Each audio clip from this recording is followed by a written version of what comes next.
ওই যে বুড়ি মা আমার নবীর রাস্তায় কাটা বিছায় রাখতো। মায়ার নবী ফজরের সময় মসজিদে যাওয়ার সময় কাটাগুলি হাত দিয়ে সরায় সরায় নবী মসজিদে যাইতেন। নবী রাতের অন্ধকারে কাটা রাস্তার মধ্যে পুঁতে পুঁতে রাখত। একদিন সর্বপ্রথম যেদিন নবী বুঝতে পারেন নাই, ওই দিন নবীর পায়ের তালা থেকে 40টা বিষাক্ত কাটা নবী বের করছেন। এরপরে রাতে নবী সতর্ক হইয়া মসজিদে যান। সতর্ক হইয়া কাটাগুলি সরাইয়া আমার নবী রহমতের নবী সরওয়ারে দু জাহান তিনি মসজিদে যান কাটাগুলি সরায়া। একদিন আমার নবী দেখেন রাস্তায় কাটা নাই। নবী জিজ্ঞেস করেন আজকে রাস্তায় কাটা নাই কেন? মানুষজনকে হুজুর আপনার প্রতি যেই মহিলা কাটা বেচাইতো সে অসুস্থ, বিছানায় পড়া, এজন্য আজকে রাস্তায় কাটা নাই। রহমতের নবী কয় আমারে তোমরা নিয়ে যাও, আমি আমার বুড়ি মারে অসুস্থ মারে দেখতে যাব। যেই মহিলা আমার নবীর পায়ে থেকে রক্ত ছড়াইলো, ওই মহিলা অসুস্থ হয়েছে, নবী তারে দেখতে বাড়িতে যাইতেছেন। জোরে কন্যা সুবহানাল্লাহ। আমরা হইলে বলতাম তাড়াতাড়ি মরে না কেন? আমরা হইলে বলতাম আজরাইল আসে না কেন? আবু জাহেল গর্তের মধ্যে পড়ে গেছে, মায়ার নবীকে মারার জন্য গর্ত বানাইছে আবু জাহেল। এই গর্তে আবু জাহেল লোক পাঠাইছে, কয় যায় আমার বাতিজা মুহাম্মদ রে বল তোমার চাচা আবু জাহেল অসুস্থ, বিছানায় পড়া। জানি আমার বাতিজা অসুস্থতার খবর পাইলে পরে বন্ধু চিনে না, দুশ্মন চিনে না। দুশ্মন যদি অসুস্থ হয় বাতিজা দেখতে যায়, তোমরা যা একটু বলো আমি অসুস্থ, বাতিজা আমারে দেখতে আসবে। জীবনের শেষ চেষ্টাটা করে দেখি বাতিজার কোনো ক্ষতি করা যায় কি না।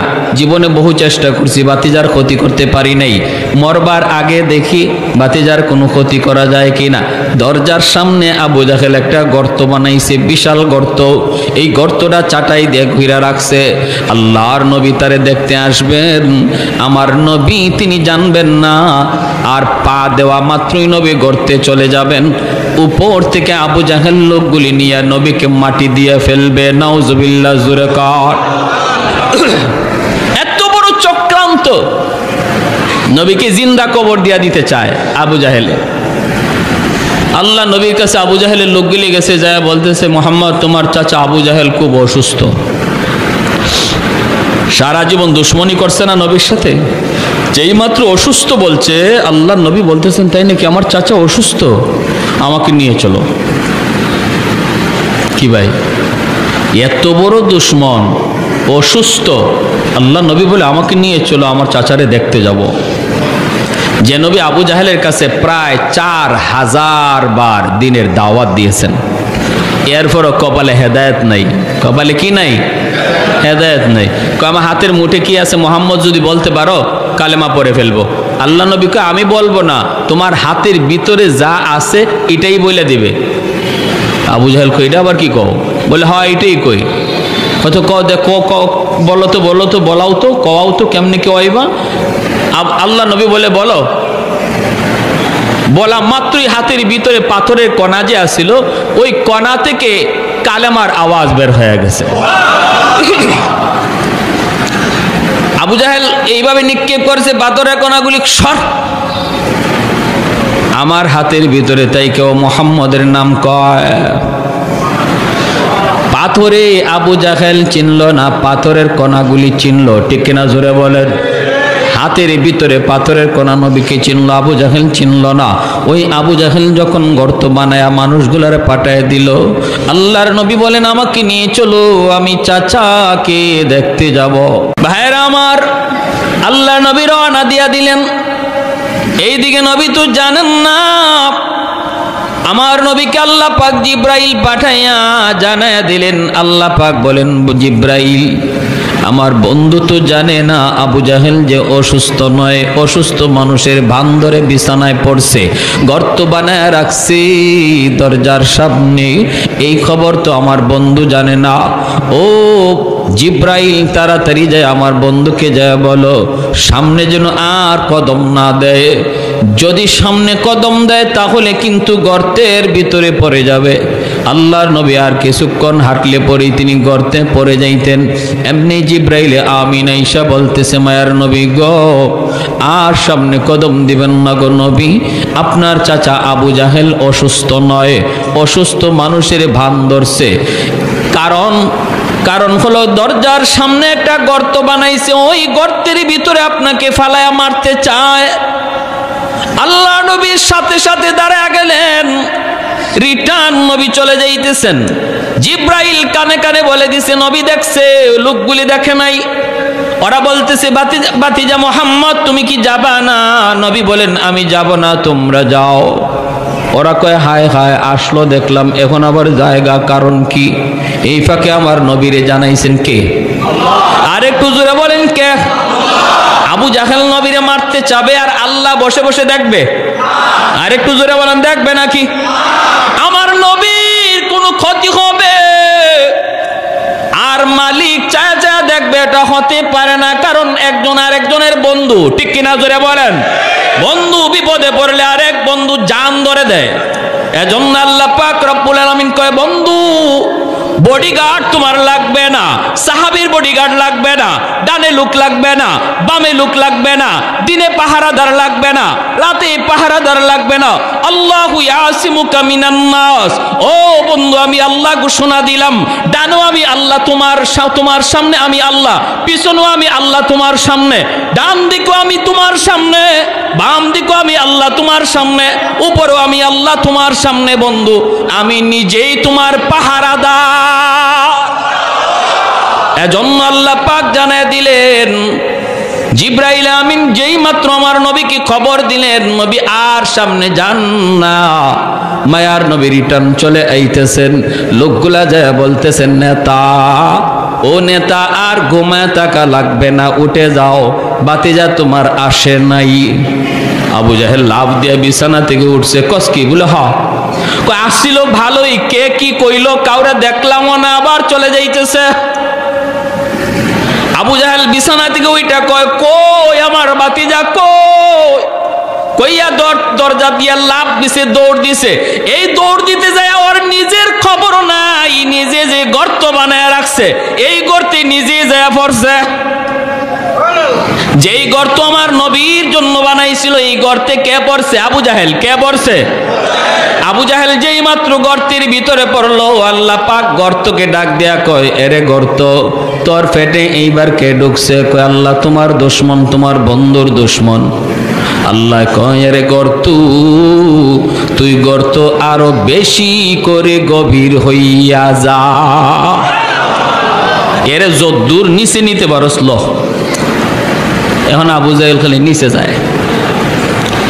লোকজনরে ডাক দিছে আমারে তুল, আমারে তুল, আমারে উঠা। আবু জাহেল হাত বাড়াইছে, লাগাল পায় না। আবু জাহেল কই মুই ফালা মুই, চং ফালা কয় চংও লাগাল পায় না, রশি ফালা রশি তো লাগাল পায় না। এইবার আবু জাহেল নিচ থেকে কয় আমি বুঝে ফেলেছি গন্ডগোল কোন জায়গায়। আমি তো এত বড় গর্ত বানাই নাই, আমার বাতিজারে মারার জন্য আমি এত গভীর গর্ত বানাই নাই রে। আমি তো ফরার পরে বুঝতেছি আমি কই ঢুকছি। অতএব আমাকে এখান থেকে তোরা কেউ তুলতে পারবে না। আমাকে যদি আজকে উঠাইতে হয়, তুলতে হয়, আমার বাতিজা মোহাম্মদ লাগবে। কেমন চিনাটা চিন্ত বুঝে না বুঝে? তোরা একটু যা আমার বাতিজা মোহাম্মদ রে যা বল আমি গর্তে পড়া গেছি, তোলার জন্য সহযোগিতা লাগবে। লোকগুলা দৌড়ে আমার নবী, রহমতের নবী, মায়ার নবী, খুলুক আযীমের অধিকারী নবী, উত্তম চরিত্রের অধিকারী নবীর দরবারে লোকগুলা হাজির হয়ে বলতেছে মুহাম্মদ তোমার চাচা আবু জাহেল। নবী বলতেছে আমার চাচা আবু জাহেল কি হইছে? কয় গর্তের ভিতরে পড়ে গেছে, এখন তো তারে আমরা তুলতে পারি না, রশি দিয়েও লাগাল পাই না, চং লাগায়ও লাগাল পাই না, এখন তো তোলবার কোনো উপায় দেখি না। আমাদেরকে পাঠাইছে তোমাকে নেওয়ার জন্য, তুমি না গেলে বুঝি তারে তোলা সম্ভব হবে না। আল্লাহর নবী ভালো করে জানেন এই গর্তটা বানাইছিল নবীকে মারার জন্য। এটা জানার পরেও আমার মায়ার নবী খুলুক আজিমের অধিকারী নবী কয়, আমাকে নিয়ে চলো, আমার চাচারে গর্ত থেকে তুলতে আমি নবী সাহায্য করব। আল্লাহু আকবার। এ ভাই, আমরা হইলে বলতাম কি, গর্তে পড়ছে তো ভালো হয়েছে, এখন উপর থেকে মাটি দিয়া কবর দিয়া ফেলো, বলতাম না? ও গর্তে গেছে তো ভালোই হয়েছে, ওর আরো আগেই গর্তে যাওয়ার প্রয়োজন ছিল। কিন্তু মায়ার নবী, দয়ার নবী তখনও কোনো অভিযোগ করেন না। আমার নবী তখনও বলেন না আমি কেন যাব, এই গর্ত তো আমার জন্য বানাইছিল, এমন কথাও না রহমতের নবী বললেন না। এজন্য আল্লাহকে, বন্ধু এমন এক আখলাক আমি আল্লাহ তোমারে দিয়েছি, দুশ্মনের জন্য তুমি রহমতের দোয়া করো, দুশ্মনের জন্য তুমি রহমতের দোয়া করো, ওই আখলাকটা আমি আল্লাহ তোমারে দিয়েছি। আল্লাহ নবী গর্তের কিনারায় আসলেন, আয়েশা নবী ডাক দিলেন, চাচা কেমন আছেন? আবু জাহেল গর্তের ভিতর থেকে বলতেছে, বাতিজা আমি কেমন আছি তুমি তো দেখতেছো, তুমি তো নিজেই দেখতেছো, চাচা খবর কি, ঘটনা কি? আবু জাহেল কয়, বাবারে ঘটনা তো তুমি সব জানো, তোমারে তোমার আল্লাহ জানায় দিছে। এ বাতিজা মুহাম্মদ, বিশ্বাস কর বাবা, কসম করে বলি আমি এত গভীর গর্ত তোমার জন্য বানাই নাই। আমি পড়ার পরে, আমি গর্তে পড়ার পরে দেখতেছি যে গভীর, এত গভীর আমি করি নাই। আমারে হাতে লাগাল পায় না, চঙে লাগাল পায় না, রশি দিয়া লাগাল পায় না। অতএব বাতিজা আমার বুঝতে বাকি নাই, গন্ডগোল আসমানে লাগছে। আগুন লাগায়া দিছি আমি আসমানে, পানি দেয় যদি জমিনে, কোনোদিন আগুন নিভবে না। বাতিজা মুহাম্মদ, ও মুহাম্মদ একটু তুলো বাবা, তুমি যদি হাত না বাড়াও আমাকে কেউ গভীর গর্ত থেকে তুলতে পারবে না। আল্লাহর নবী তখন বলতেছেন, চাচা গো 4000-এর বেশি বার আপনার কাছে দাওয়াত লইয়া গেছি, মাথায় পর্যন্ত আঘাত করে রক্ত ঝরাইছেন, এরপর আমি দাওয়াত দেওয়া বন্ধ করি নাই। ও চাচা, জীবনের শেষ সময় গর্তের উপর থেকে তুমি অন্তত বলো, এতটুকু যখন বুঝলা আমি হাত না বাড়াইলে তুমি উঠতে পারবা না, এতটুকু যখন বুঝছো বাকিটা তুমি বুঝো না কেন? আবু জাহেল কয়, বাবারে বাকিটাও বুঝবো, আগে উপরে তুলো, বাকিটাও হবে, আগে উপরে তুলো। আল্লাহর নবী কয়, তুমি ওয়াদা করো, ওয়াদা করো। আবু জাহেল গর্তের ভিতর থেকে বলতেছে, আমি ওয়াদা করলাম এইবার আমার রহমতের নবী, মায়ার নবী তার নবুতি হাত মুবারক বাড়ায় দিছেন। আল্লাহ পাক ডাক দেয়া কয়, রে গর্ত, এইবার তোর দিকে আমার মায়ার নবীর নবুতি হাত, রহমতের হাত চলে এসেছে। আমার নবীর বরকতি হাত যেখানে লাগে সেখানেই বরকতের ছোঁয়া লেগে যায়। তোর দিকে আমার বন্ধুর বরকতি হাত বাড়ায় দিছে রে গর্ত, আর আবু জাহেল রে নিচে লাগবি না, উপরে উঠে আমার বন্ধুর হাতের সাথে হাত মিলায়া দে। লিফটের মতো আবু জাহেলকে গর্তের ভিতর থেকে উপরে উঠাইতে লাগলো। আমার নবী, রহমতের নবী, মায়ার নবীর হাত মোবারক আবু জাহেল ধরলো, নবীজি টান দিয়া উপরে উঠায় ফেললেন। আল্লাহু আকবার। এইবার নবী বলতেছেন, চাচা গো এবার বলুন, কালেমা পড়ুন, কালেমা পড়ুন। আবু জাহেল তখন বলতেছে, বাতিজারি তুমি যে এত বড় জাদুকর আমি আগে জানি না। নাউজুবিল্লাহ, আরো আস্তে, আর একটু জোরে, আর একটু জোরে, নাউজুবিল্লাহ। কই তুমি যে এত বড় জাদুকর এটা আমি আগে জানি না। আল্লাহ নবী বলতেছেন, চাচা বুঝছি কপালে তোমার হেদায়েত নাই। ইন্নাকা লা তাহদি মান আহবাবতা ওয়ালাকিন্নাল্লাহা ইয়াহদি মান ইয়াশা। আল্লাহ বলে বন্ধু তুমি যারে চাও তারে তুমি হেদায়েত দিতে পারবা না, হেদায়েত দেওয়ার মালিক হলাম আমি আল্লাহ। হেদায়েত দেওয়ার মালিক কে? আর একটু জোরে বলেন কে? এজন্যই মায়ার নবীর সবচেয়ে মায়ার চাচার নাম হলো আবু তালিব। আবু জাহেল কিন্তু নবীর এত মায়ার চাচা না, আবু জাহেল নবীর আপন চাচাও না। আমার নবীর আপন চাচা হলো আবু লাহাব, নবীর আপন চাচা হলো আবু তালিব, নবীর আপন চাচা হলেন হযরত আব্বাস রাদিয়াল্লাহু আনহু।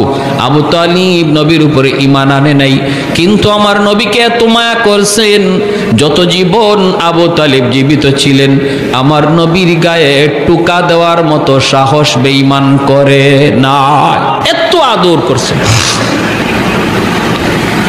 শিয়াবে আবি তালিব 2 বছরের জন্য আমার নবীর পরিবারকে কারাগারে বন্দী করে রাখলো ওরা, মক্কার কাফিররা।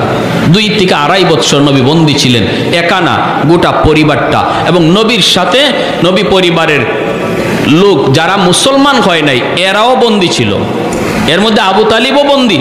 অথচ আবু তালিব কিন্তু মুসলমান হন নাই, কিন্তু নবীর সঙ্গ দেওয়ার কারণে, নবীর পক্ষে থাকার কারণে এরা আল্লাহ নবীর চাচা আবু তালিব সহ কারাগারে বন্দী করে ফেললো, একটা জায়গা অবরোধ করে ফেললো, বাহির থেকে খানা পানি কিছুই দেয় না।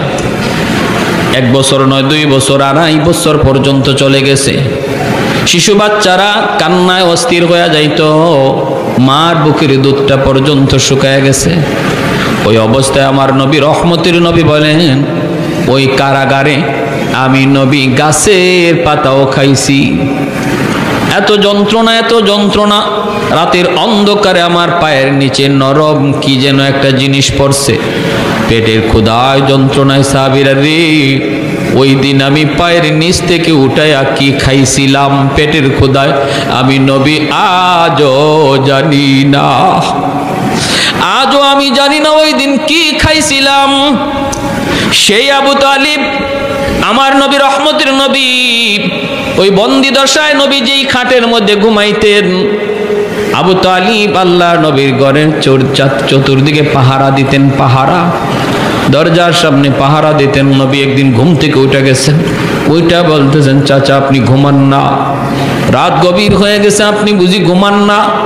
আবু তালিব বলতো বাতিজা মুহাম্মদ, বাতিজা আমার ভয় হয়, আবু জাহেলের লোকগুলা রাতের অন্ধকারে তোমার ঘরে ঢুইকা তোমার কোনো ক্ষতি করে ফেলে কিনারে বাতিজা, এজন্য আমি রাতে ঘুমাইতে পারি না, ঘুম থেকে লাফ দিয়ে উঠে যায় আমার বাতিজার জানি কি হইতেছে। আল্লাহ নবী এজন্য আবু তালিবের ইন্তেকালের সময় মায়ের নবী চোখের পানি ঝরে ঝরে কাঁদতেছেন, আর কাছে যেয়ে বলতেছেন চাচা গো একবার শুধু আমার কানে কানে আপনি কালেমাটা পড়ে নিন, কিয়ামতের ময়দানে আমি নবী আপনারে না লইয়া জান্নাতে যাইমু না। আল্লাহ নবী এত অনুনয় বিনয় করে চোখের পানিটা জড়ায় জড়ায় নবী কাঁদতেছেন আর বলতেছেন। আবু জাহেল উতবা সাহেবা লোকগুলা পাশে দাঁড়ায় আছে, ওরা দেখতেছে আবু তালিব মনে হয় কালেমা পড়ে ফেলবে। এমনি আবু জাহেল ডাক দেয়া কয়, আবু তালিব তুমি আমাদের নেতা ছিলা, সারা জীবন বাপদাদার ধর্মের উপরই ছিলা, মৌতের সময় যদি মুহাম্মদের ধর্ম লইয়া মরো মক্কার মানুষ তোমারে কাপুরুষ কইব, কাপুরুষ। কি কয় শুনছেন? মক্কার মানুষ তোমারে কাপুরুষ কইব, মৌতের সময় মুহাম্মদের ধর্ম লইয়া মরছে, ভাতিজার ধর্ম লইয়া মরছে। এ আবু তালিব তুমি চিন্তা করে দেখো। এইভাবে যখন বলছে আমার নবী রহমতের নবীকে আবু তালিব বলতেছে, বাতিজা আমি ভালো করে জানি রে বাতিজা তুমি সত্য, তুমি নবী সত্য, তোমার ধর্ম সত্য, এরপরও পারলাম না আমি, মৃত্যুর পর ওরা আমাকে অপবাদ দিবে। এভাবে ইমান ছাড়াই তার ইন্তেকাল হলো। নবী চোখের পানিটা জড়ায় জড়ায় কাঁদতেছেন। ওই সময় আমার আল্লাহ আয়াত নাজিল করে কয়, বন্ধু তুমি যারে ভালোবাসো তারে তুমি হেদায়েত দিবা, বিষয়টা এমন না, হেদায়েতের খাজানার মালিক হলাম আমি আল্লাহ। জাহান্নামের সর্বনিম্ন শাস্তিটা দেওয়া হবে নবীর চাচা আবু তালিবকে, 1 জোড়া জুতা পরায় দেওয়া হবে জাহান্নামের। আল্লাহ নবী বলেন এই জাহান্নামের 1 জোড়া জুতা পরানো হবে। কেন? পায়ের তালার মধ্যে এই জুতাটা। এরও একটা হিকমত লেখছেন মুহাদ্দিসিনে কেরাম হাদিসে। আবু তালিবের শরীরের এমন কোনো জায়গা বাকি ছিল না যেখানে আমার নবীর পবিত্র দেহের ছোঁয়া লাগে নাই। আদর করতে গিয়ে ছোট্টবেলা থেকে আমার নবীরে আদর করতে গিয়া নবীর দেহটা তার দেহে লাগে নাই, এমন কোনো জায়গা বাকি ছিল না, শুধুমাত্র পায়ের তালা ছাড়া। শুধুমাত্র পায়ের তলা, পায়ের তলাটা ছাড়া বাকি সব জায়গায় নবীর দেহের ছোঁয়া লাগছে। এজন্য জাহান্নামের আগুন ধরতে পারে না। পায়ের তালার মধ্যে যেহেতু নবীর ছোঁয়া লাগে নাই, এজন্য আল্লাহ জাহান্নামের দুটা জুতা পরাইয়া দিবে। এতে করেই মাথার মগজ, ভাত যেভাবে টকবক করে, ভাত যেভাবে টকবক করে ওই রকম মাথার মগজ টকবক করবে। নবী বলেন এটাই জাহান্নামের সর্বনিম্ন শাস্তি, যে শাস্তিটা আল্লাহ আমার চাচা আবু তালিবকে দিবে, এটা সর্বনিম্ন। সর্বনিম্ন শাস্তিটা যদি এমন হয় যে জুতার গরমে পায়ের মাথার মগজ টকবক করে, তাহলে এর চেয়ে কষ্টের শাস্তিটা কেমন হইতে পারে? আল্লাহ আল্লাহ, তুমি আমাদেরকে জাহান্নামের আযাব থেকে বাঁচাও, আল্লাহ হেফাজত করো। সবাই বলে আমিন। ওয়া ইন্নাকা লাআলা খুলুকিন আযীম। এজন্যই আল্লাহ পাক রব্বুল আলামিন বলে, বন্ধু তোমাকে আমি আল্লাহ খুলুকে আযীমের অধিকারী করেছি। বন্ধু, এত সুন্দর আখলাক, এত সুন্দর ব্যবহার আমার নবীর ছিল। ভাইরা বন্ধু, এত সুন্দর কেন সুন্দর হবে না? কারণ তিনি কুল কায়নাতের মধ্যে শ্রেষ্ঠ। যেই নবীর আগমনের উসিলায় আল্লাহ কায়নাতকে সাজাইছে, যেরকম সুবহানাল্লাহ। আসমান আল্লাহ সাজাইছে নবীর কারণে, জমিন আল্লাহ সাজাইছে নবীর কারণে, আমাকে আপনাকে সাজায় রাখছে আল্লাহ নবীর কারণে, যেরকম না সুবহানাল্লাহ। ভাইরা বন্ধুরা, জন্য নবী দুনিয়াতে আগমনের বহু আগেই আল্লাহ পাক আসমানি কিতাবগুলার ভিতরে আমার নবীর আগমনের খবর আল্লাহ দেয়া দিছে রে বন্ধু। আল্লাহ পাক রব্বুল আলামিন বলতেছে, মুহাম্মাদুর রাসূলুল্লাহ ওয়াল্লাযীনা মাহু আশিদ্দাউ আলাল কুফফার রুহামাউ বাইনাহুম তারাহুম রুকআন সুজ্জাদান ইয়াবতাগুনা ফাদলাম মিনাল্লাহ মিনাল্লাহি ওয়া রিদওয়ানা সীমাহুম ফি উজুহিহিম মিন আথারিস সুজুদ যালিকা মাসালুহুম ফিত তাওরাতি ওয়া মাসালুহুম ফিল ইনজিল। তাওরাত কিতাবের ভিতরে আমার নবীর আলোচনা আসেনি না নাই? ইনজিল কিতাবের মধ্যে আসেনি না নাই? এজন্য তাওরাত কিতাবের 400 জন পণ্ডিত, তাওরাত কিতাবের 400 জন পণ্ডিত, ইয়ামেনের বাদশাহ তুব্বাই আউয়াল হিমিয়ারি, ওই বাদশার দরবারে তাওরাত কিতাবের 400 আলিম তারা থাকেন। তারা বাদশাকে জানাইছে, বাদশাহ আমরা তো এখন তাওরাত কিতাব মানতেছি, আখিরি জমানায় একজন নবী আগমন করবে, ওই নবীর কাছে আল্লাহ পাঠাইবে কোরআন, আর নবীর আগমনের জন্ম হবে মক্কার জমিন, নবী হিজরত করে যাবেন মদিনাতুল মুনাওয়ারায়। তাওরাত কিতাবের ভিতরে আমরা সব পেয়েছি। এইবার ইয়ামেনের বাদশা তুব্বাই আউয়াল হিমিয়ারি কয়, আমার মন চায় মক্কা দেখব, মদিনা দেখব, তোমরা আমাকে একটু মক্কা দেখাইবানি। এই বইলা 400 জন আলেমকে সাথে লইয়া ইয়ামেনের বাদশা তুব্বাই আউয়াল হিমিয়ারি আমার নবীর জন্মের 1000 বছর আগে, আল্লাহু আকবার জোরে বলেন, ইতিহাস প্রসিদ্ধ এক ইতিহাসের কিতাব আল বেদায়া ওয়ান নেহায়া, এই কিতাবের ভিতরে ঘটনা এনেছেন নবীর সম্মানের কথা। কি বলবো, আমার নবীর জন্মের আগের শানের কথাটা শুধু শুনেন, মনোযোগ দিয়া শুনেন। মানুষের শান শুরু হয় জন্মের পর, মানুষের জীবনী আলোচনা হয় জন্মের পর, আর আমার আপনার নবীর জীবনী শুরু হয়ে গেছে জন্মের বহু বহু আগে। আল্লাহু আকবার। ইয়ামেনের বাদশা কয়, আমি মক্কায় যাব, 400 জন আলেম সঙ্গে লইয়া, বিশাল সৈন্যবহর সাথে লইয়া তারা মক্কার ভিতরে ঢুকতে যাবে। মক্কার ভিতরে মাত্র ঢুকতে যাবে রে ভাই, ইয়ামেনের বাদশা দেখে মক্কার কোনো মানুষ তারে স্বাগতম জানাইতে বের হয় না। বাদশার মাইন্ডে বড় লাগলো, বাদশা বড় মাইন্ডে লাগলো। বাদশা আলেমদেরকে বলতেছে, ঘটনা কি? এতভাবে জানাইলাম, এত নিউজ দিলাম আমি মক্কা আসতেছি। তখনকার সময়ের সবচেয়ে ক্ষমতাধর বাদশা, এত বড় বিশাল বহর, মক্কার মানুষ বুঝি নাই, কেউ আমাকে সম্মান জানাইতে বের হয় না। 400 জন আলেম তখন বলতেছে, বাদশা জাহাপনা, মক্কার মানুষের কাছে একটা ঘর আছে, যেই ঘরের নাম হলো বাইতুল্লাহ, খানায়ে কাবা। ওই ঘরটা হলো পৃথিবীর সবচেয়ে সম্মানী ঘর। এই ঘরের সম্মান তাদের কাছে সবচেয়ে বড়। এজন্য এই ঘরকে পিছনে রেখে এরা কারো সম্মানে মক্কা থেকে বের হয় না, কারণ ঘরের চেয়ে সম্মানী এখনো কেউ দুনিয়াতে আল্লাহ পাঠায় নাই। অতএব আল্লাহর ঘরকে রেখে কারো সম্মানে ওরা মক্কা থেকে বের হয় না। তুব্বায়ে আউয়াল হিময়ারি কয়, আমার মাইন্ডে লাগলো, তাহলে আমি এই ঘর রাখবো না, যেই ঘর আমার সম্মানে বাধা হয়ে দাঁড়ালো। এসে গেল মক্কায় বাইতুল্লাহর ঘরে, আল্লাহর ঘরখানায় কাবার সামনে।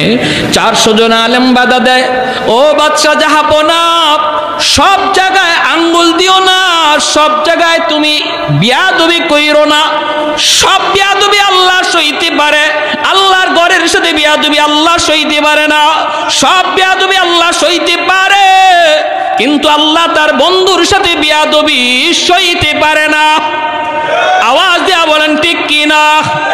এজন্য নবীর সাথে যারা এই বিয়াদবি করেছে, নবীর যুগে প্রত্যেকটা বিয়াদবরে আল্লাহ ধরছে। আল্লাহ কয়, আমি আল্লাহ আমার কথা সইতে পারবো, আমার বন্ধুরে গালি দিলে আমি সইতে পারি না। আর নবী কয়, আমি নবী আমার গালি সইতে পারি, আমার আল্লাহরে গালি দিলে আমি নবী সইতে পারি না। বন্ধু বন্ধুর জন্য কতটা পাগল!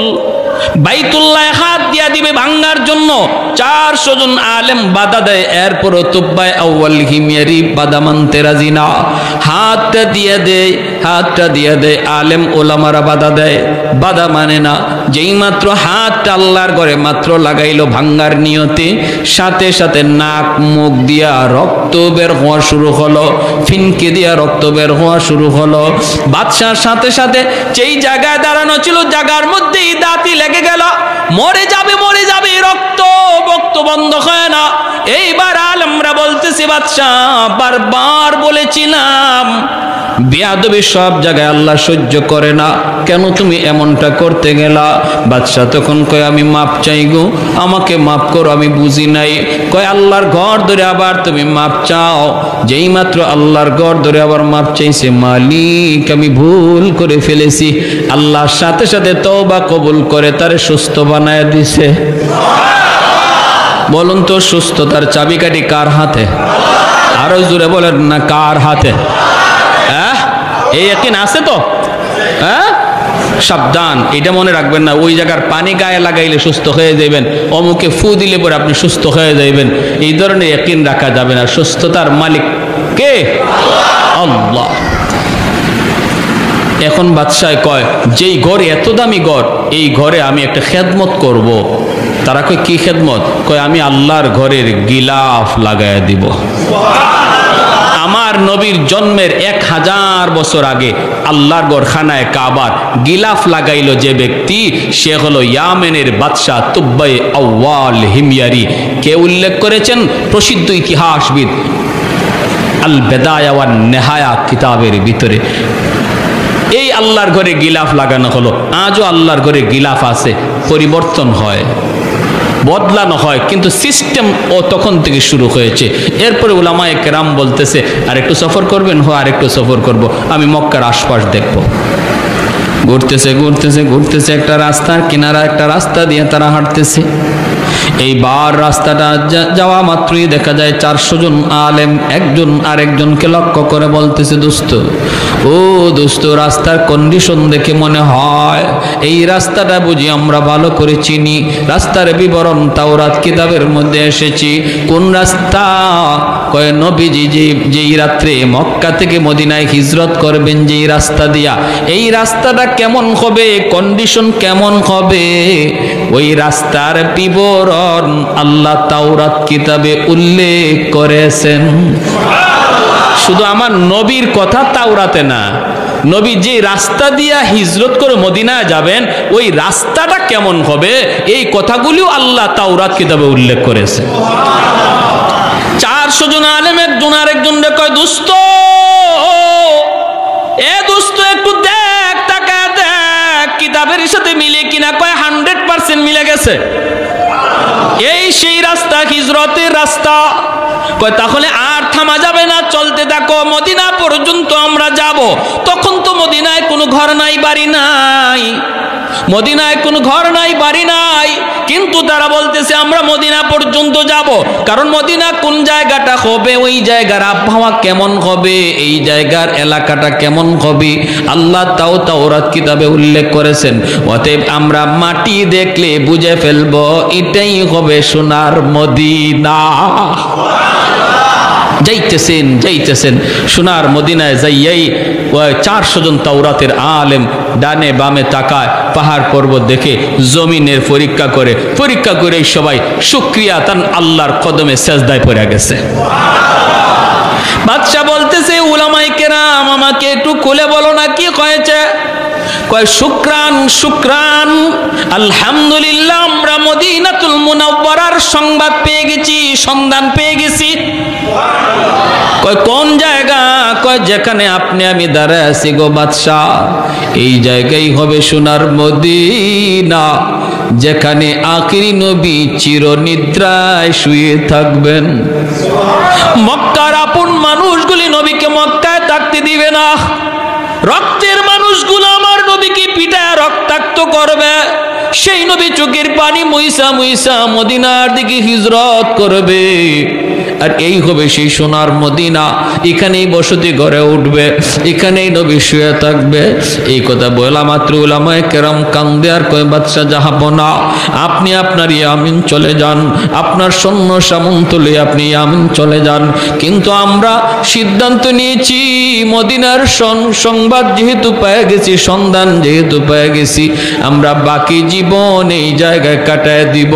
এখানেই যেন আমাদের মরণ হয়, এখানেই যেন আমাদের কবর হয়, আমাদের কবরের পাশ দিয়ে যেন রহমতের নবী হাঁটা চলা করে, আমার নবী রহমতের নবীর পায়ের ধুলায় যেন আমরা কবরের শান্তি পাই। যেরকম সুবহানাল্লাহ।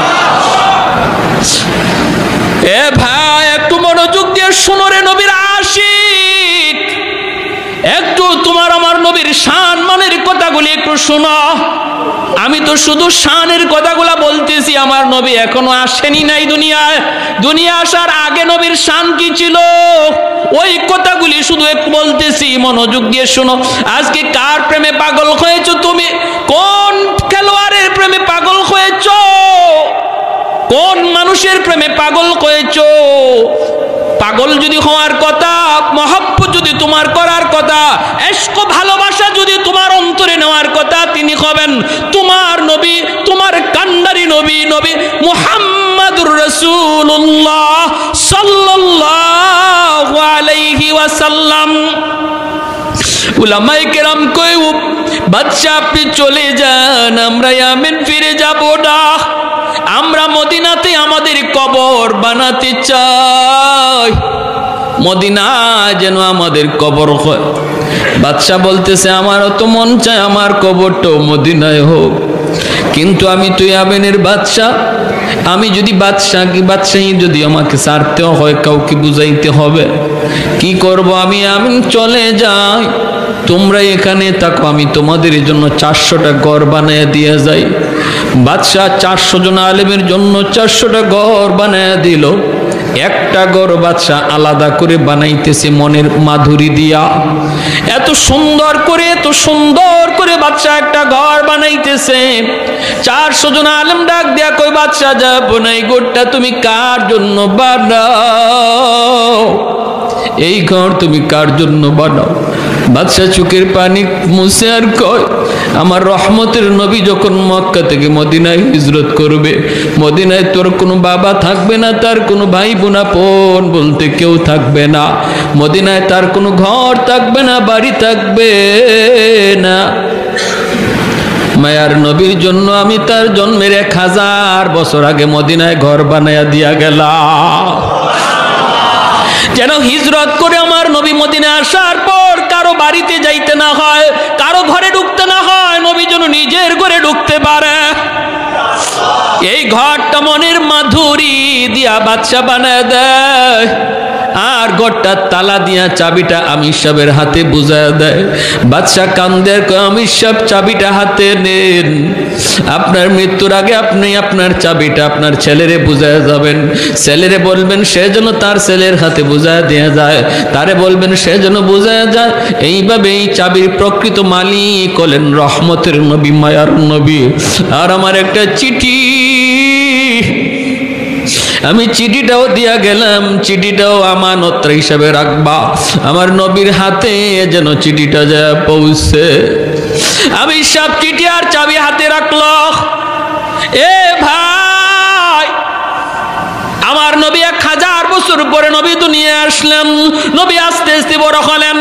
এরপরে নবী দাওয়াত দিলেন মক্কার মানুষগুলিকে, তারা কিছু মানলো কিছু মানলো না, নবীকে মক্কায় থাকতে দিল না, বের করে দিল। আমার নবী রাতের অন্ধকারে মক্কা ছেড়ে বের হয়ে চলে আসতেছেন।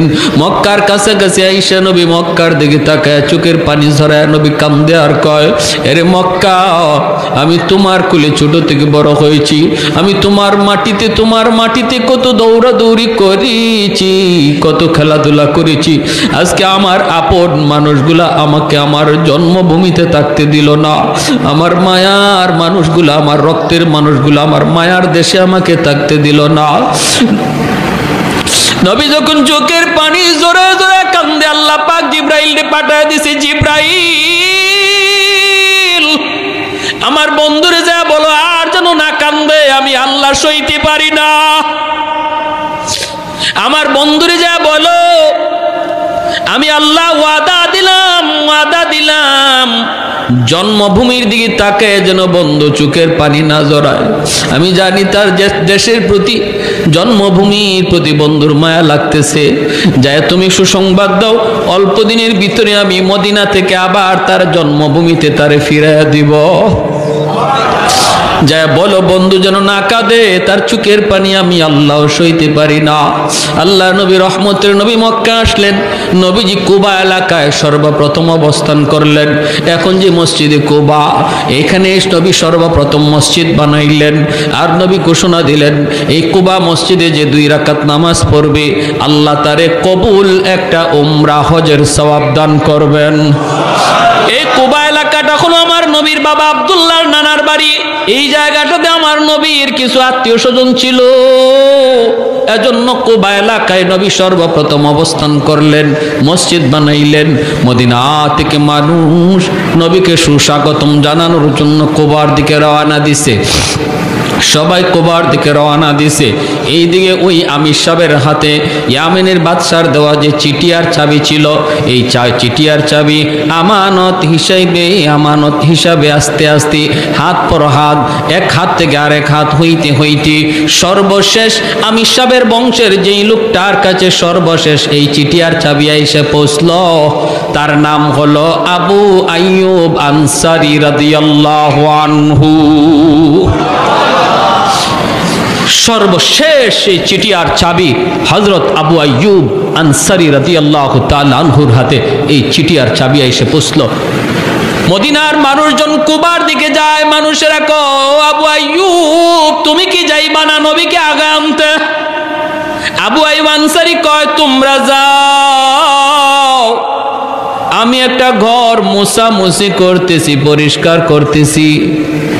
বলি ঘর কার ঘর? কয় বুঝবা সব পরে সব তোমরা জানবা, তোমরা যাও। আমার মন বলে তোমরা নবীকে যে খুঁজে তালাশ করো, আর আমার নবী আমাকে খুঁজতে এখানে আসবে।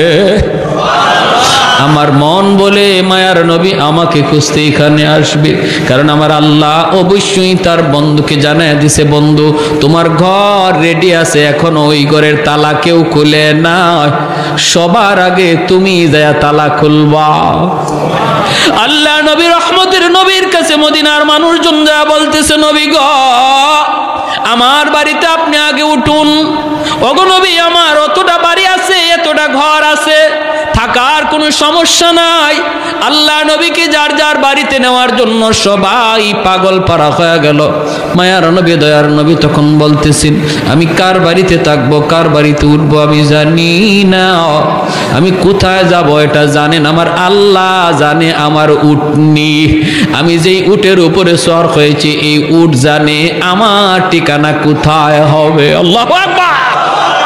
कौनैन मुख्तार खुदा तुमको बनाया, कौनैन मुख्तार खुदा तुमको बनाया, उम्मत का निगाहबान खुदा तुमको बनाया, उम्मत का निगाहबान खुदा तुमको बनाया, मौला मेरा आका मेरा रहमत की नबी है, ताजदार मदीना है तुम्हारे अरबी है, ताजदार मदीना है तुम्हारे अरबी है, अशजार ने देते हैं नबूवत के शहादत, तशकीक कमर में है तो आंगुल की इशारात। আমার নবীর আঙ্গুলের ইশারায় চাঁদ দুই টুকরা ওইসেনি না ওইসে না। ভাইরা আমার জন্য বলতেছিলাম, আল্লাহ নবী বলতেছে আমি জানি না কোথায় যাব, কোন দিকে যাব, জানেন আমার আল্লাহ জানে আমার উটনি। মায়ার নবী উটের পিঠে উঠে গেলেন। সাহাবায়ে কেরাম মদিনার মানুষ যাদেরকে আনসার বলা হয়, নবীর সাথে যারা মক্কা থেকে মদিনায় হিজরত করেছে তাদেরকে মুহাজির বলা হয়, আর মদিনার মানুষ যারা নবীকে সাহায্য করেছে তাদেরকে আনসার বলা হয়। আনসার শব্দের অর্থই হলো সাহায্যকারী। তারা সাহায্য করেছেন, জায়গা দিয়েছেন, ঘর দিয়েছেন, টাকা দিয়েছেন, সব দিক দিয়ে সহযোগিতা করেছেন, বিদায় তাদের নাম হলো আনসার। সবাই যায়, যান না শুধু একজন, তিনি কে? আবু আইয়ুব আনসারী। তিনি তো ওই ঘরটা শুধু মুছামুছি করতেছেন, মুছামুছি করতেছেন, পরিষ্কার করতেছেন। আমার নবীর উটনি একে একে নবীকে নিয়ে চলতে লাগলো। সামনে একজনের বাড়ি পড়ে, ওই বাড়িওয়ালা মনের ভিতরে বড় আশা নিয়ে বসা থাকে, ও মালিক তোমার বন্ধুর উটনিটা যদি আমার বাড়ির সামনে একটু বসতো, হায় রে যদি আমার বাড়ির সামনে উটনিটা একটু বসতো। কিন্তু না, বাড়িটা পাস করে যখন উটনিটা চলে যায় সে নিরাশ হয়ে যায়। সামনের বাড়িওয়ালা বুক ভরা আশা নিয়ে আবার বসা থাকে, মনে হয় আমার বাড়িতে উটনিটা বসবে, তার বাড়িতে উটনিটা বসলো না।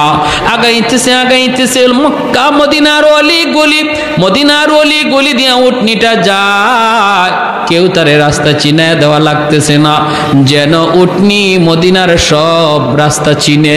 এইভাবে উটনিটা মায়ার নবীকে নিয়ে ঘুরতেছে, ঘুরতে ঘুরতে ঘুরতে ঘুরতে ওই সেই বাড়ি যেই বাড়ি নবীর জন্মের 1000 বছর আগে ঘর বানায়া গেল। ইয়ামেনের বাদশা তুব্বাই আউয়াল হিময়ারি মসজিদে নববীর পাশে ওই ঘরের সামনে নবীর উটনিটা গেল। ওই জায়গায় আবু আইয়ুব আনসারীর হাতে হলো চিঠি আর চাবি। ওখানে যাইয়া উটনিটা মায়ার নবীকে নিয়ে বসে গেল। আল্লাহু আকবার। আবু আইয়ুব আনসারী আমার নবী, রহমতের নবী, মায়ার নবী ডাক দেয়া বলতেছেন, আবু আইয়ুব কোথায় আমার চিঠি আর চাবি, আমার হাতে দাও। কেউ বলে নাই। ওই সময় মদিনার মানুষ নবীর সাথে হিজরতকারী আবু বকর, কেউ জানে না এই চিঠির ইতিহাস কি, চাবির ইতিহাস কি। আল্লাহ নবী যা বলতেছেন, আবু আইয়ুব কোথায় আমি নবীর চিঠি আর চাবি, তোমার কাছে আমানত, আমার আমানত আমার হাতে বুঝায় দাও। আবু আইয়ুব আনসারী চোখের পানিটা মুছে আর কয়, নবী গো আমি ভালো করে জানতাম গো নবী, আপনাকে আমার আল্লাহ সব জানায় দিবে, আর আপনি ঠিকই আমার খুঁজেই পর্যন্ত পৌঁছে যাবেন। আমি তো কুবা বোঝাইতে পারতাম, যাই নাই, আমি আপনার ঘরটা মুছামুছি করতেছি। আল্লাহর নবী, মায়ার নবী চিঠিটা আর চাবি চাবিটা হাতে নিয়েছেন। হাতে নিয়ে মায়ার নবী চিঠিটা খুললেন। চিঠিটা খোলার পরে নবী দেখেন লিখছে তুব্বাই আউয়াল হিমিয়ারি, নবীর জন্মের 1000 বছর আগের চিঠি।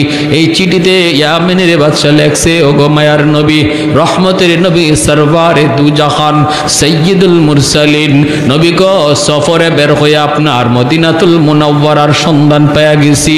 আমার 400 জন আলেম মদিনায় রয়ে গেছি, ওদের কবর হবে আপনার কবরের পাশে। মন চাইছিল আমিও থাকতাম কিন্তু পারলাম না, আমি বাদশা হয়ে ইয়ামেন ফিরে গেলাম। ওগো নবীজি, আমি আপনার জন্য একটা ছোট্ট হাদিয়া রেখে গেলাম গো নবী, একটা ছোট্ট কামরা। মদিনায় যেদিন আপনি হিজরত করে আসবেন, আপনি ওই কামরার মধ্যে আগে ঢুকবেন, এই ঘরের মালিক হলেন আপনি। আমি আপনার উপরে আপনার জন্মের 1000 বছর আগে ঈমান আনলাম। জন্মের 1000 বছর আগে ঈমান আনলো ইয়ামেনের বাদশাহ তুব্বাই আউয়াল হিমিয়ারি। ভাইরা আমার জন্য বলতেছি, আমার নবীর সম্মানের কথা কি বলবো, সারা রাত বললেও শেষ হবে না। মায়ার নবী, দয়ার নবী জন্মগ্রহণ করলেন। নবী জন্মগ্রহণ করলেন, মক্কার পাশ থেকে মানুষজন, মহিলারা বাচ্চা নেওয়ার জন্য আসতেছে লাইন ধরে। নবীর দুধমা হালিমা সাদিয়া তিনিও আসতেছেন লাইন ধরে। বান্ধবীদের সাথে হালিমা সাদিয়ার উটনিটা কোনোভাবেই সাথে পাল্লা দিয়া পারে না, কারণ হালিমা সাদিয়ার উটনিটা বড় দুর্বল। আল্লাহর নবী, রহমতের নবী, মার কুলে জন্মের আগেই তো নবী বাবা হারাইলেন। আমার নবী তো এতিম।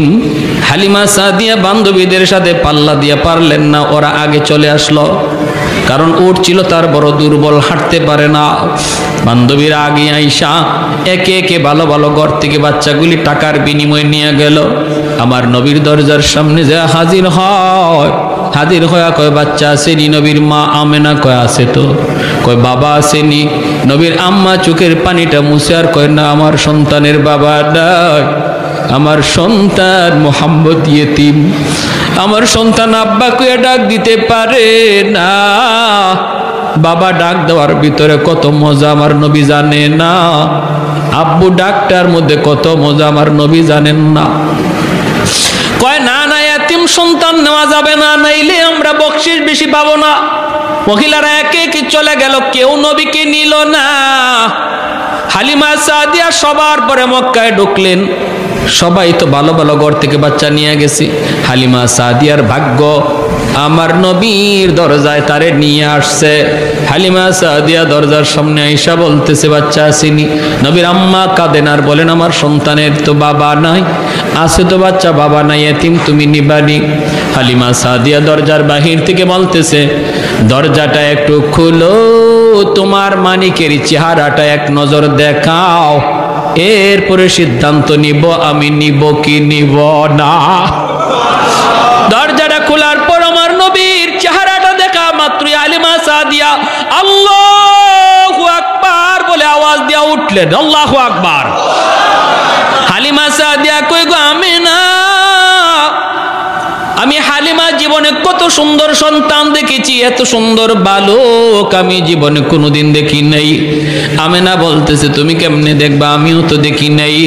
আল্লাহ পাক কয় জিব্রাইল রে, হালিমাও বুঝি আমার বন্ধুর মতো দেখে নাই, মায়ও বুঝি আমার বন্ধুর মতো কাউরে দেখে নাই, তুমি জিব্রাইলে দেখছো নি? জিব্রাইল কয় আল্লাহ, পৃথিবীর পূর্ব থেকে পশ্চিম, উত্তর থেকে দক্ষিণ, তামাম দুনিয়া আমি জিব্রাইল সফর করেছি।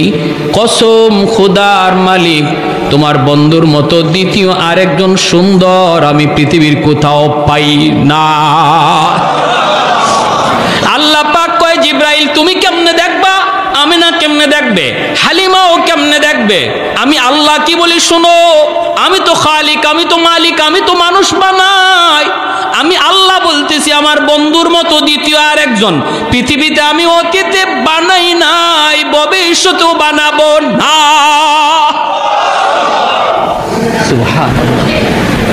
মা আহসানা মিনকা লাম তারা কাত্তু আইনি ওয়া আজমালা মিনকা লাম তালিদিন নিসাউ।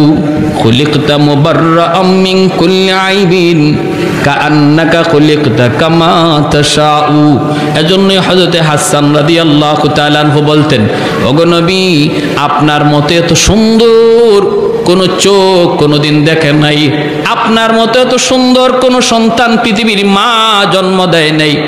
ওগো নবী, আপনার চেহারার দিকে তাকাইলে মনে হয় আল্লাহ আপনারে জিগায়া জিগায়া বানাইছে। আল্লাহ আপনার চেহারা বানাইবার সময় যেন আপনারে জিজ্ঞেস করেছে, বন্ধু আমার, তোমার চেহারা আমি আল্লাহ বানাবো, বন্ধু কেমনে বানাইলে তুমি খুশি, একটু বলো। ওগো নবীজি, আপনার চোখ বানানোর সময় যেন আল্লাহ আপনাকে জিজ্ঞেস করেছে, বন্ধু কেমন চোখ তোমারে দিলে তুমি খুশি হও। নবী গো, আপনি যেভাবে চাইছেন যেন আল্লাহ আপনাকে এমন চক্ষুটাই দান করেছে। আপনার প্রতিটা অঙ্গের দিকে তাকাইলে মনে হয় আপনার মর্জি মতো আল্লাহ আপনারে বানাইছে, আর আমাদেরকে বানাইছে আল্লাহ তার নিজের মর্জি মতো, আর আপনারে বানাইছে যেন আল্লাহ আপনার মর্জি মতো। আমারে আপনারে যদি আল্লাহ কইতো, আমি আব্দুর রহিম আব্দুল করিম, তোমার চোখ কেমনে বানাবো, তোমার চোখটা কেমনে বানাইলে তুমি খুশি, আপনি তখন কি কইতেন? আমি হইলে কইতাম, আল্লাহ হরিণের মতো ডাগর ডাগর চোখ। না, বিভিন্ন কবিরা দেখবেন কবিতার মধ্যে তার প্রেমিকার কত গল্প করে, কত প্রশংসা করে, করতে করতে জানো আমার মাহবুবার চোখটা কেমন ছিল, হরিণীর মতো ডাগর ডাগর চোখ। তারপরে নাকটা ছিল খুব ধারালো, চুলগুলি ছিল এমন, তারপরে এমন কত প্রশংসা চেহারার। হযরত হাসান রাদিয়াল্লাহু তাআলা নবীজির একজন প্রসিদ্ধ সাহাবী, তিনি বহুত বড় কবি ছিলেন। তিনি বলতেছেন, খুলিকতা মুবাররাআম মিন কুল্লি আইবিন কাআন্নাকা খুলিকতা কামা তাশাউ। এতটা নিখুঁতভাবে আল্লাহ আপনারে বানাইছে গো নবী, আপনার দিকে তাকাইলে মনে হয় আপনার মর্জি মতো আল্লাহ আপনারে বানাইছে। যেটা যেভাবে বানাইতে কইছেন আল্লাহরে, আল্লাহ যেন এইভাবে আপনারে বানাই দিছে। সুবহানাল্লাহ। এজন্য আল্লাহ বলে, জিব্রাইল আমার বন্ধুর মতো সুন্দর আরেকজন পাইবা কোত্থেকে? আমি বানাইলে তো পাইবা, আমি তো বানাই নাই, আমি আল্লাহ তো বানাই নাই, পাবা কোত্থেকে? সুবহানাল্লাহ। এজন্য নবীকে কোলে নিয়ে হালিমা সাদিয়া উটের পিটাইয়া বসছেন, আমার কিচ্ছু লাগবো না, আমি বাচ্চা লয়ে যাই। চেহারায় কয় অনেক কিছু, চেহারায় কয় বহুত নিয়ামত, চেহারায় কয় বহুত বরকতি বাচ্চা, বহুত বরকতি বাচ্চা। হালিমা সাদিয়ার স্বামী উটের পিঠে বসা, গিয়ে নিয়ে উঠছে পরে হালিমা সাদিয়ার স্বামী বলতেছে, হালিমা গো কিছু পাইছো?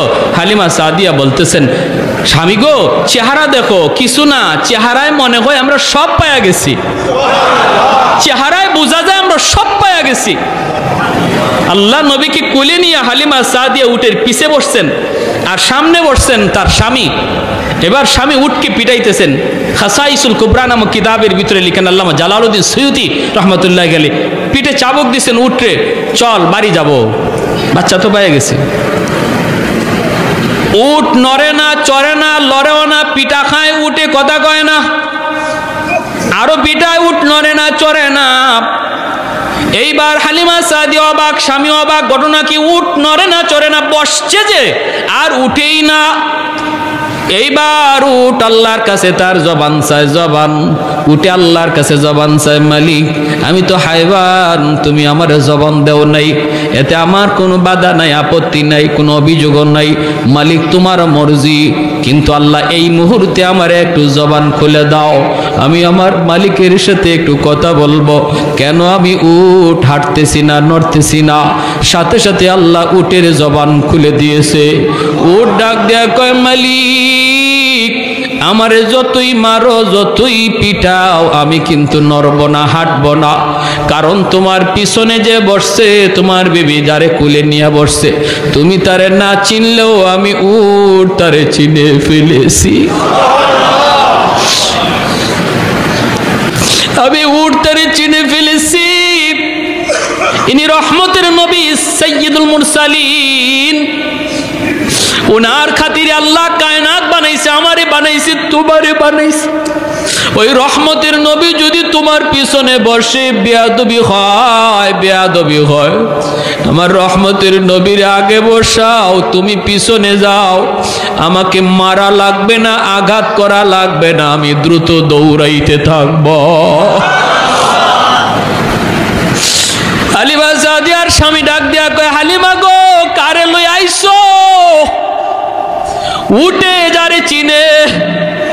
ও হালিমা, তুমি সামনে আসো। হালিমা সাদিয়া আমার নবীকে নিয়ে সামনে আইসা বসলেন। স্বামী পিছনে বসছে, উট আস্তে করে দাঁড়ায় গেছে।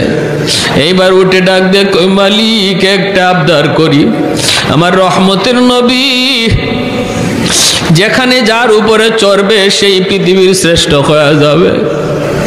আমার নবী আমার পিঠে উঠছে, আমি উট পৃথিবীর ভিতরে সবচেয়ে বড় ভাগ্যবান।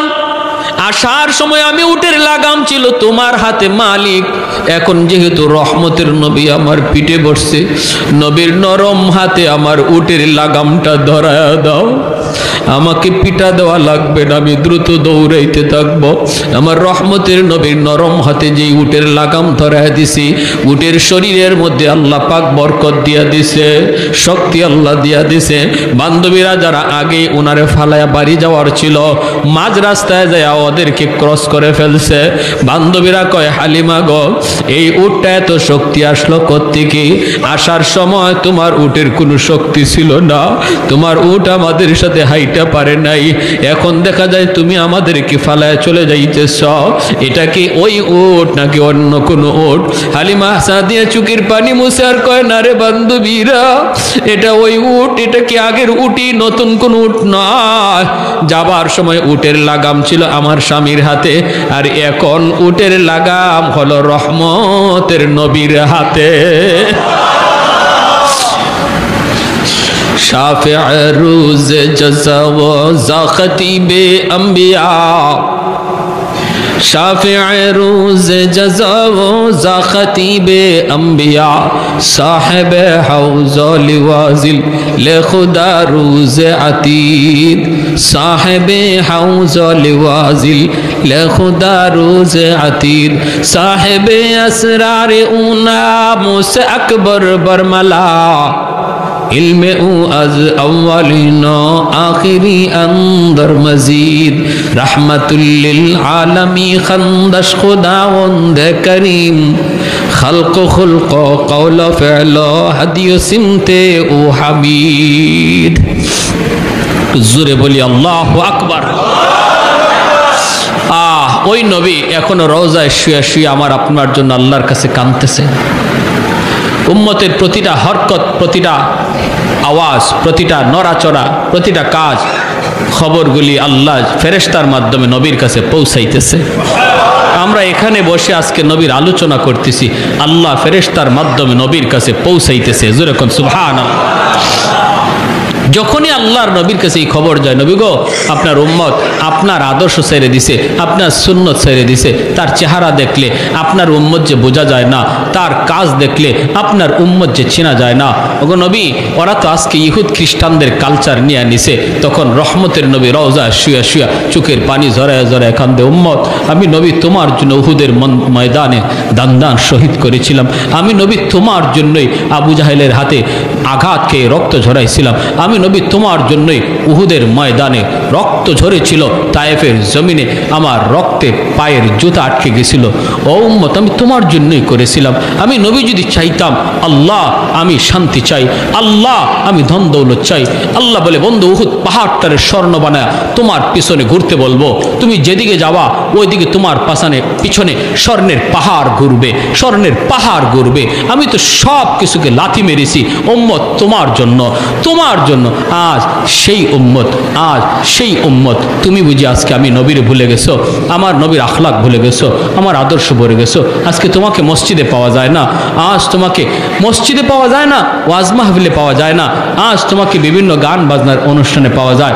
তোমার মুখের দিকে তাকাইলে পরে আমার উম্মত বলে তোমাকে চেনা যায় না। প্যারে হাজিরিনের জন্য বলি, যুবক, একটু নিজেরে বুঝাও, একটু নিজেরে বুঝাও। কিয়ামতের ময়দানে ওই আমাকে যদি নবীর সামনে দাঁড় করানো হয়, আমার সুরত দেখলে নবী খুশি হবে না লজ্জা পাবে? যদি নবীর সুন্নত না ধরি, নবীর আদর্শ মতো না চলি, আমার নবীর সামনে যখন আমাকে দাঁড় করানো হবে, তখন আমার নবী লজ্জা পাবে, লজ্জা পাবে, কষ্ট পাবে। হায় রে, আমার উম্মতের বুঝি হালত। হাসরের মাঠে নবীর একটা উম্মত এরকমভাবে জাহান্নামের আসামি হয়ে রওনা দিয়া দিছে, জাহান্নামের আসামি হয়ে রওনা দিয়া দিছে। ফেরেশতারা হাত করা পা করা লাগায় নিয়ে যাইতেছে। হযরত আদম আলাইহিস সালামের চেহারাটা হবে সবার চেয়ে উঁচু। আদম আলাইহিস সালাম হাসরবাসী মানুষকে একটা উপরে গাছ যেভাবে নিচের মানুষকে দেখে এরকমভাবে দেখবে। আদম আলাইহিস সালাম দেখতেছে একটা মানুষকে নিয়ে যাইতেছে জাহান্নামের ফেরেশতারা, তার হাত পায়ের অঙ্গগুলা চমকাইতেছিল।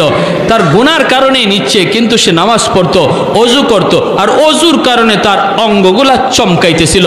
আদম আলাইহিস সালাম তখন ডাক দিবে, ইয়া মুহাম্মদ, ইয়া আহমদ, আমার নবীকে ডাক দিবে। নবীজি দৌড়ে আসবে, বাবা আমাকে কেন ডাক দিয়েছেন? আল্লাহর নবীকে আদম আলাইহিস সালাম বলবে, মুহাম্মদ আমার তো মনে হচ্ছে ওই জাহান্নামী আসামিটা তোমার উম্মত, কারণ তার অজুর অঙ্গগুলা চমকাইতেছে। মুহাম্মদ তুমি তাড়াতাড়ি যাও, তারে বাঁচাও, তারে বাঁচাও। আল্লাহ রাসূল সাল্লাল্লাহু আলাইহি ওয়াসাল্লাম বলেন, তখন আমি কোমরের মধ্যে গামছা দিয়ে একটা বাঁধ দিব, শক্ত করে দ্রুত দৌড় দিতে গেলে মানুষ যাবে প্রস্তুতি নেয়। নবী বলেন আমি কোমরটার একটা বাঁধ দিব, বাঁধ দিয়ে একটা দৌড় দিব, দৌড় দিয়ে ফেরেশতাদেরকে বলবো, ফেরেশতারা থামো থামো, আমার উম্মতের সমস্যাটা কোথায়, অসুবিধাটা কোথায়, আমার একটু দেখায় নাও। ফেরেশতারা থামবে না। ফেরেশতারা বলবে আমাদের থামার কোনো সুযোগ নাই, আমরা আল্লাহর অবাধ্য হতে পারি না, আমার আল্লাহর আদেশ তারে নিয়ে যাওয়া, আমরা থামতে পারবো না। নবী দৌড়ান, হুচুট খায় নবী পয়রা যান, ওইখান থেকে নবী আবার উঠেন, উঠতে আবার নবী দৌড় দেন, আবার দৌড় দিতে যায় নবী স্পিডে পয়রা যান, আবার নবী উঠেন, উঠেন। ফেরেশতারা থামো থামো, আমার উম্মতের সমস্যাটা কি, তার অপরাধটা কি, আমাকে একটু বুঝায় নাও। দৌড়তে থাকবে। ফেরেশতারা যখন থামতেছি না, তখন আল্লাহর নবী এক জায়গায় বসে নিরাশ হয়ে আরশে আজিমের দিকে তাকায়া চোখের পানিটা ফালায় দেবে, ফালায় বলবে, আল্লাহ তোমার ফেরেশতারা আমার কথা শুনে না, আল্লাহ আল্লাহ আল্লাহ তোমার ফেরেশতারা আমার কথা শুনে না। যে চোখের পানিটা ফালায় নবী ডাক দিবে, আল্লাহ বলে, ফেরেশতারা যে যেখানে আসো থেমে যাও, পিছনে আমার বন্ধু তোমাদেরকে ডাকতেছে। আল্লাহ নবী কাছে যাবেন, যায় বলবেন কি সমস্যা, বলে তার গুনার পাল্লা ভারী। নবী বলবেন আমার আরেকটা বার আমার চোখের সামনে তোমরা একটু পাল্লাটা ওজন দাও। চোখের সামনে পাল্লাটা ওজন দিবে। আল্লাহ নবী তার হাত থেকে একটা কাগজের টুকরা, যে কাগজের ভিতরে তার ইমানটা ছিল নির্ভেজাল, ওই ইমানের কাগজটা একটা পাল্লায় নবী রেখে দিবে। সাথে সাথে গুনার পাল্লা হালকা হয়ে যাবে, নেকির পাল্লা ভারী হয়ে যাবে। এতটা উম্মতের জন্য পাগল যে নবী এখনো রওজায় শুয়া হাসরের মাঠেও শুধু ইয়া উম্মতি উম্মতি করবে। আর কোথায় কোন জায়গায় আমার উম্মত আটকে আছে এই খবর পেয়ে পাগলের মতো দৌড়াবে।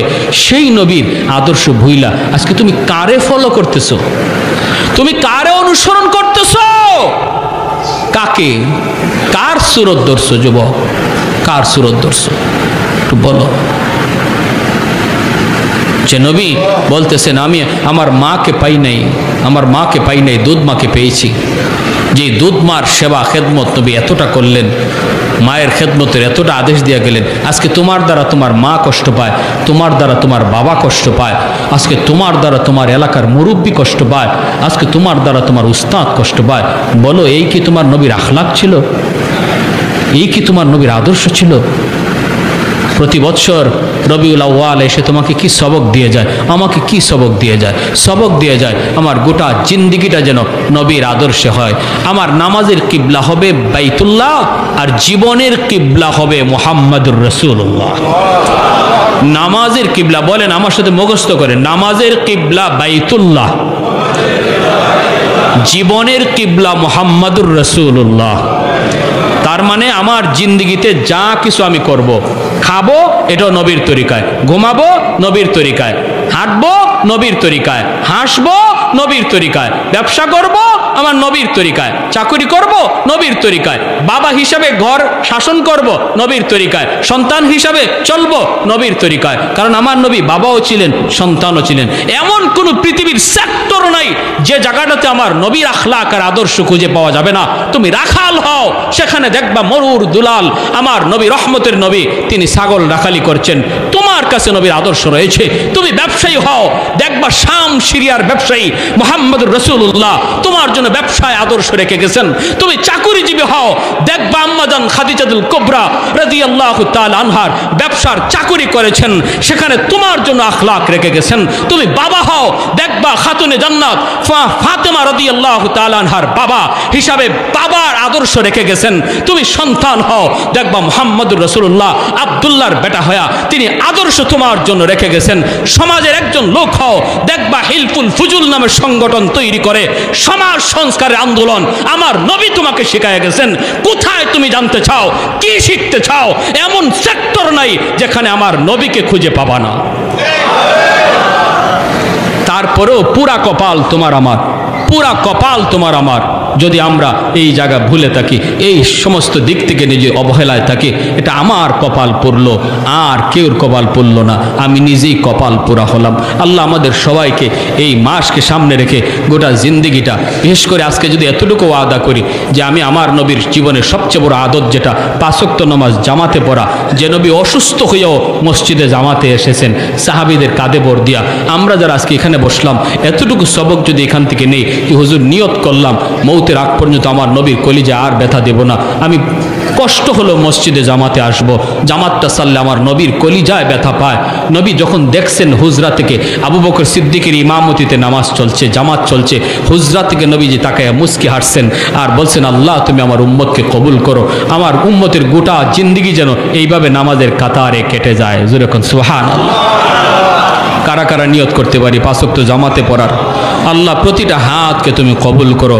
আর যাদের বাপ মা আছে আল্লাহ যেন বাপ মার সেবা করে আমরা চলতে পারি, মা বাবার কলিজায় যেন ব্যথা না দিই। আয় আল্লাহ মুরব্বীদের সাথে যেন আমরা বেয়াদবি না করি। আল্লাহ আমাদের প্রত্যেকটা হাতকে কবুল করো। জোরে কোন আমিন।